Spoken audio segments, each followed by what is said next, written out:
Bem-vindo ao Pré-Calouro. A aula de hoje é de literatura brasileira. Vamos conhecer as origens da nossa literatura, o período denominado quinhentismo, ou seja, o período que coincide com a independência do Brasil. Detalhe importante, toda a aula, mais o material didático, mais exercícios e respostas, você encontra no nosso aplicativo.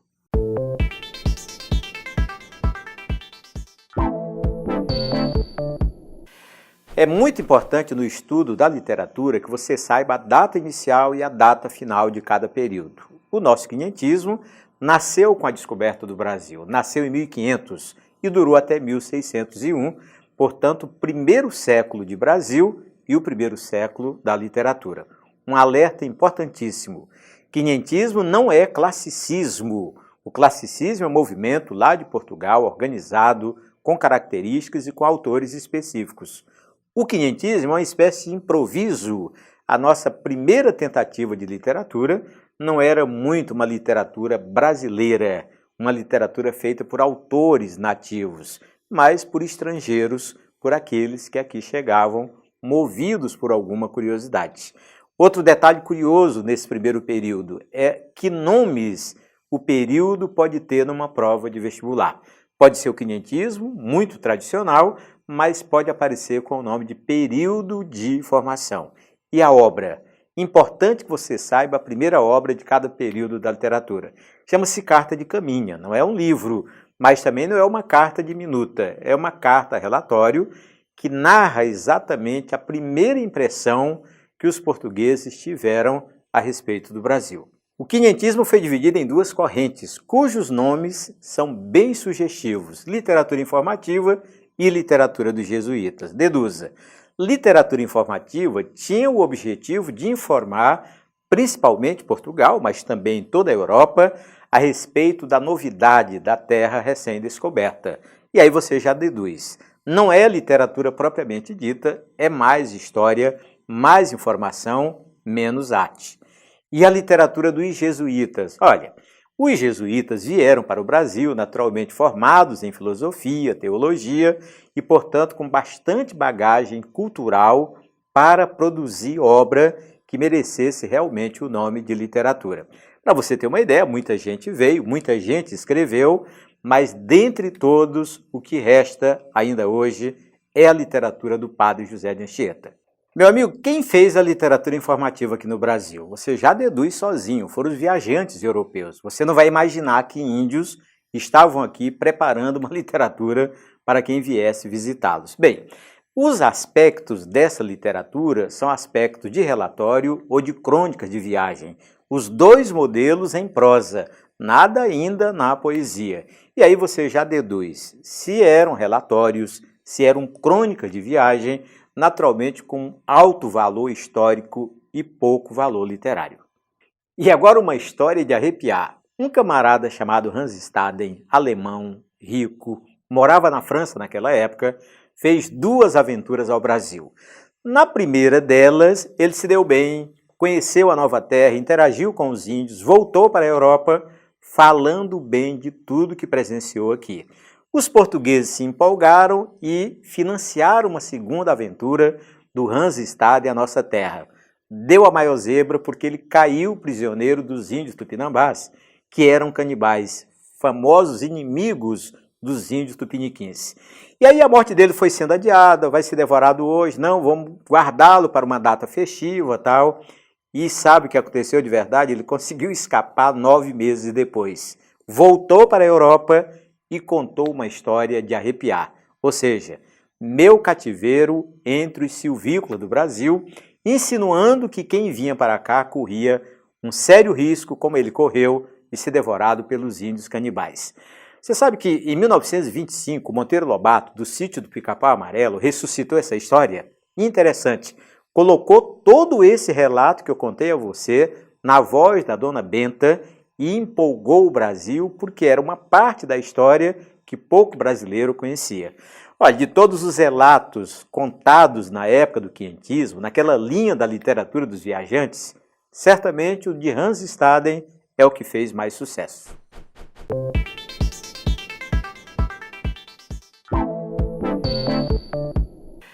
Dentro da literatura informativa, a obra mais importante, não há o que negar, é a Carta de Caminha. É muito importante que você conheça alguns detalhes básicos a respeito desse primeiro documento escrito aqui em terra brasileira. Por exemplo, o foco do escritor era a exaltação da nova terra. Ele queria impressionar o rei a respeito do que viu aqui no Brasil. E aí ele não poupou elogio aos índios e, com certa malícia, fez muita referência à nudez das índias, dizendo que tinham cabelos compridos, vergonhas altas e saradinhas e outros detalhes que chamavam a atenção a respeito da terra recém-descoberta. Oswaldo de Andrade, famoso organizador da Semana de Arte Moderna, teve uma ideia genial. Sabe o que ele fez? Ele pegou trechos da Carta de Caminha e, acredite, transformou em poesia modernista. Como é que isso é possível?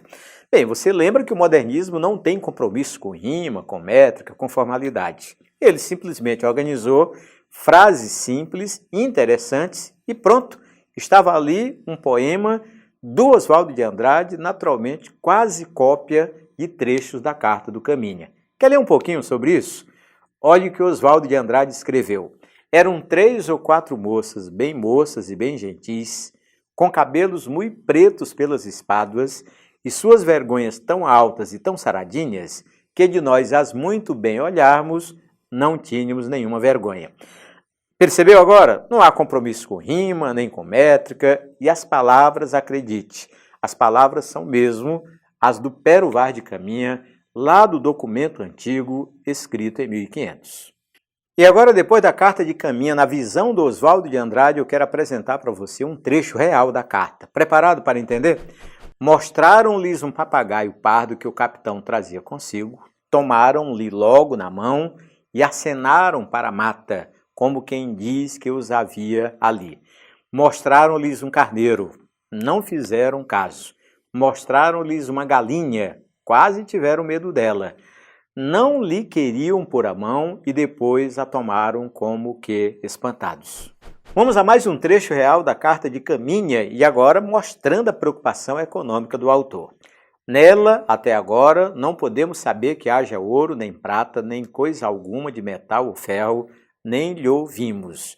Porém, a terra encheia de muitos bons ares, assim frios e temperados, como os de entre Douro e Minho, porque neste tempo de agora os achávamos como os de lá. Interessante, uma carta escrita em 1500, mas hoje você lê, se identifica com o vocabulário, entende o que está escrito, porque a maneira de escrever herdava um pouco do famoso classicismo da literatura portuguesa, que pregava a simplicidade na linguagem.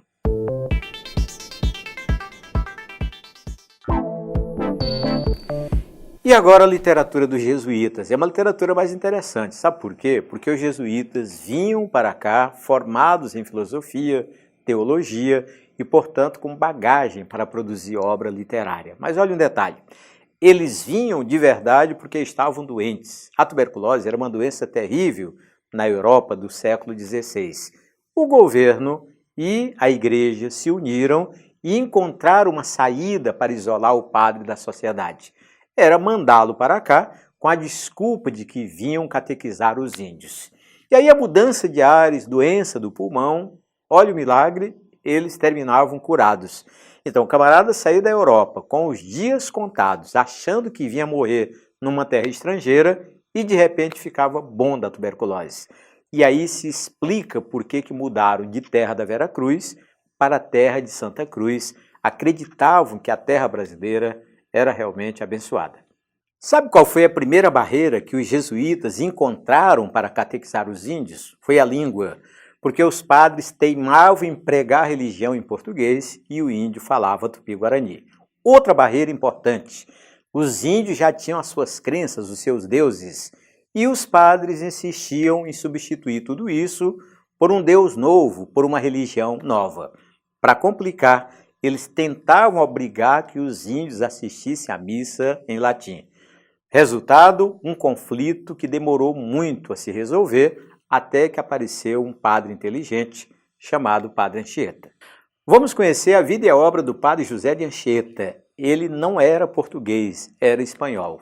Fez filosofia aos 17 anos e com 21 anos de idade veio para o Brasil.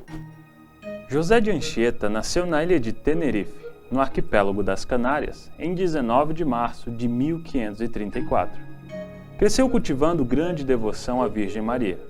Ao alcançar a adolescência, foi para Coimbra, em Portugal, para ir estudar filosofia no Colégio das Artes. Depois deste período acadêmico, ele entrou na Companhia de Jesus em 1551. Anchieta veio para o Brasil ainda como noviço, integrante da equipe de Duarte da Costa, nomeado segundo governador-geral, com a tarefa de catequizar os indígenas brasileiros. Ajudou a instituir, no Planalto de Piratininga, o Colégio de São Paulo, núcleo inicial da futura metrópole, no dia 25 de janeiro de 1554. Pouco a pouco, em torno dele se forma um pequeno povoado, mais tarde nomeado como São Paulo pelo padre Anchieta. Anchieta domina a língua tupi e se torna um defensor dos índios, protegendo-os contra o excesso de maus tratos exercido pelos portugueses, que ameaçavam torná-los escravos e deles afastar seus familiares. Em 1539, Anchieta edificou o povoado de Iritiba, atualmente conhecido como Anchieta, no Espírito Santo. Morreu aos 63 anos.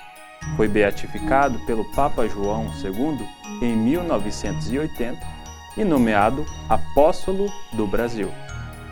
Ao longo da vida, Anchieta escreveu muitos autos, cartas e poesias. Foi gramático, poeta, teatrólogo e historiador. Sua obra foi escrita em 4 idiomas: português, castelhano, latim e tupi.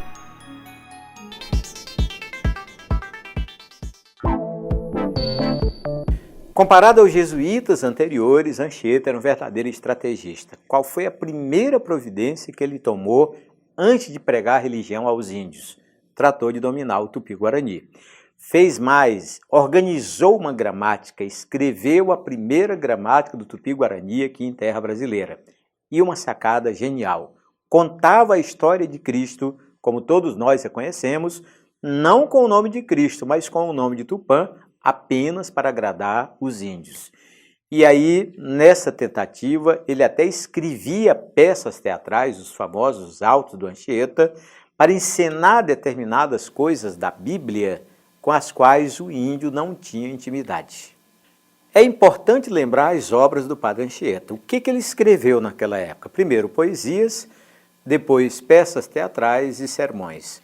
Os poemas são compostos em versos curtos, a famosa redondilha menor, que tem 5 sílabas métricas em cada verso, e a redondilha maior, com 7 sílabas. E de onde vem essa lógica de escrever versos curtos? Do classicismo português.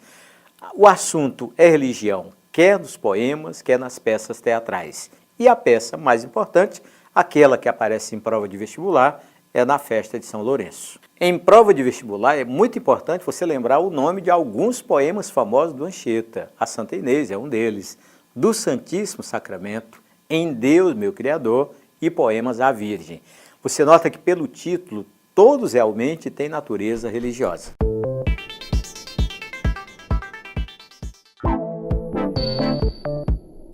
E agora um desafio para você. Eu vou ler um poema, na verdade um trechinho de um poema, e o desafio é: quem é o autor?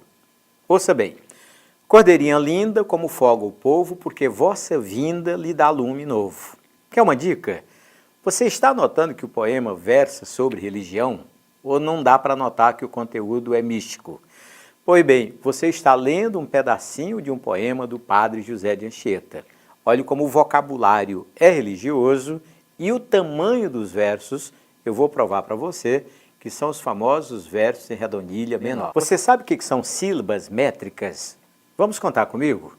1 sílaba, 2, 3, 4, 5, 6. E aí vem uma dúvida.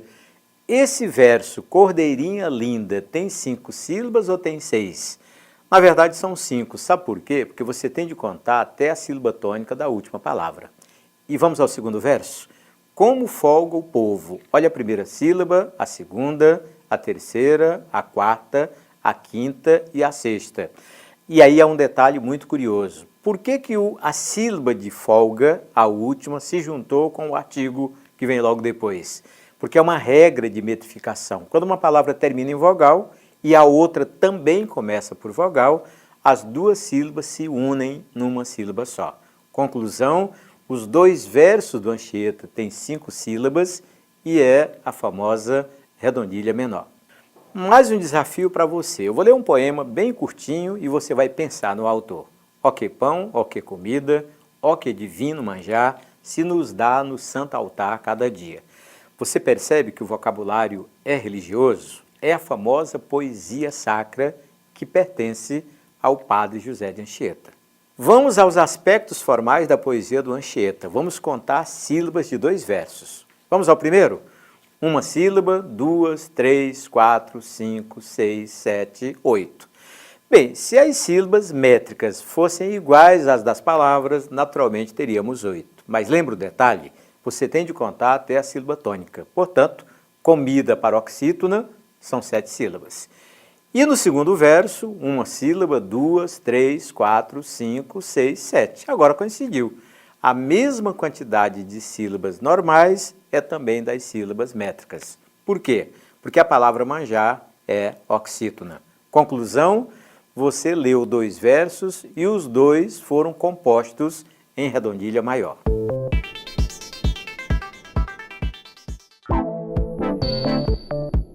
Gostou da aula de hoje? Dê um like no nosso vídeo, indique a seus amigos, porque é o caminho seguro para você entrar na universidade. Baixe todo o material de apoio desta aula que está no nosso aplicativo nas versões Android e iOS. Até mais!